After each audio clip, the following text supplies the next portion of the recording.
In this video, I would like to announce a correction. The confidence interval is the estimate plus minus the margin of error. I noticed that while watching my previous videos that in some occasions I refer to margin of error as a confidence interval. So I thought it might be a good idea to announce this correction in this video.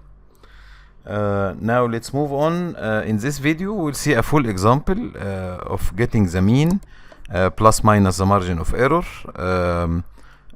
in the example of the employees of the company that with mean age 35 years. Some of us may ask why this process is called bootstrapping.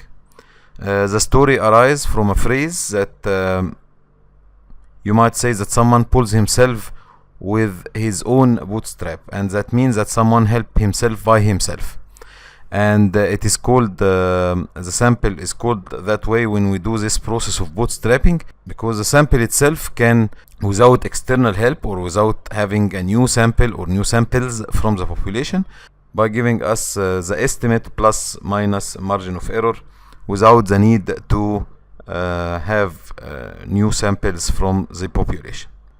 Okay, let's start. First of all, I will source the confidence interval function file, and this will make the function up and running. And then using option SciPen to enforce regular formatting and setting seed to ensure reproducibility of the random sample. And then in this video I followed a very clear naming convention. So I will start my original sample by using the function rnorm 30 subjects with mean age 35 and standard deviation 5 years. And here is my original sample. Okay, let's have a look at the mean of my original sample. We will do the simulations 10,000 times, so the num here is the number of simulations. The number of observations is the length of my original sample, which is 30. I will create a variable, a list called my age that will carry the resampled values. So it will result in a list. Now this list is empty. There is nothing in it yet.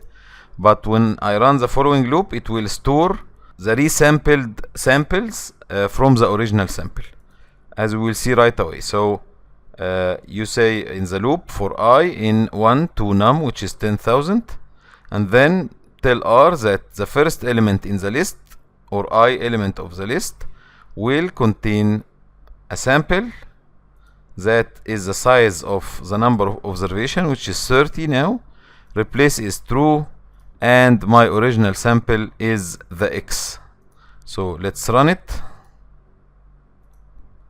And now you can see that my age is a list of 10,000 elements. And you can have a look at, for example, the first element. You use double brackets, not only a single bracket, and this is the first element. And this is 10th element, and so on. So you can see that they are different from each other, and these are resampled values. And because replacement is true, for example, you can see that this age or this employee has been chosen twice, for example, in this sample. And this employee and this one. It's like the game that you choose match pairs. Okay, so now you have this list. Now we will create a data frame that will contain 3 columns. The first column is the mean age, which will contain the mean of each of these samples, resampled samples. So it will contain 10,000 records. Each will contain only one value, which is the mean of the corresponding resampled sample.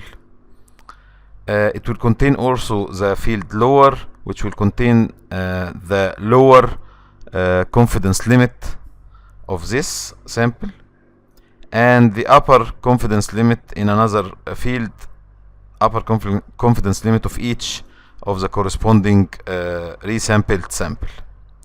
And let's create the data frame. You notice here that I filled it with NAs for 10,000 records, and I will use the command data frame to put all together. And here is my data frame. Till now contains nothing. It should contain in each record the mean age, lower confidence limit and upper confidence limit of the corresponding resampled sample here.